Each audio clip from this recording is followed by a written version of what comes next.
The baseline to any deal for Jordan Poole's 4 years, 120 million. I said last week that he's probably going to get the same as RJ Barrett. What was it? 4 years, 5 years, $135 million, which is crazy.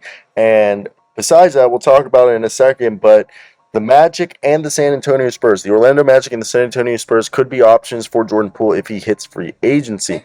So I want to hear your thoughts right there.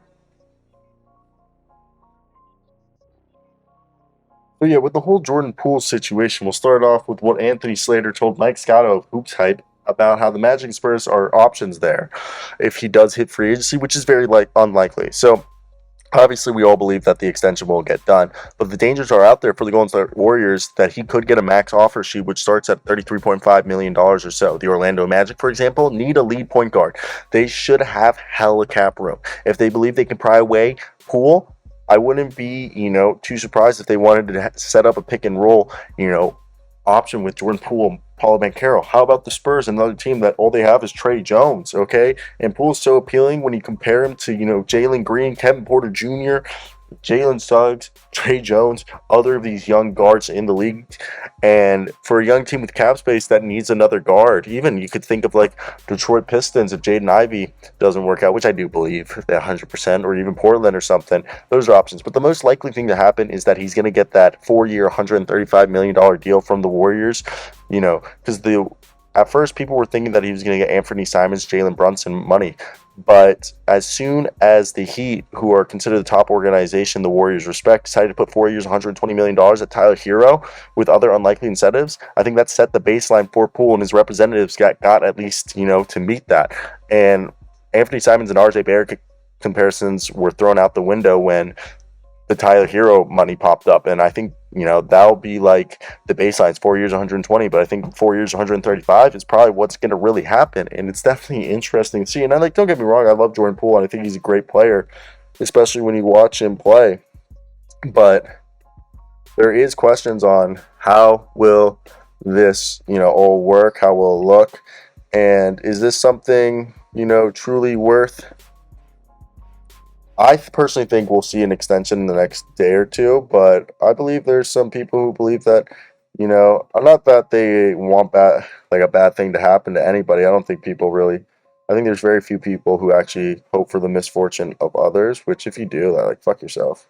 Like, people, why want other people to fail? Let's hope that everyone succeeds. And I definitely think it's an interesting situation because they got to pay Poole, because Poole's the heir apparent, right now to this team. I don't know how good he is. I think he'd be an all-star, but I don't know if is he an all-NBA player? What is the ceiling of Jordan Poole?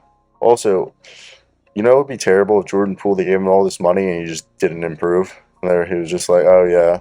He's like, I've actually hit my ceiling. But that's where I definitely want to hear your thoughts in the comment section. What do you think of this situation? And with the Jordan Poole stuff, I think it's, you look at a guy who's shown potential. I mean, there was parts people like the growth and the whole Draymond Green. We're seeing the type of guy that he is and how good he could really be. But is there reasons for concern? Okay, of course.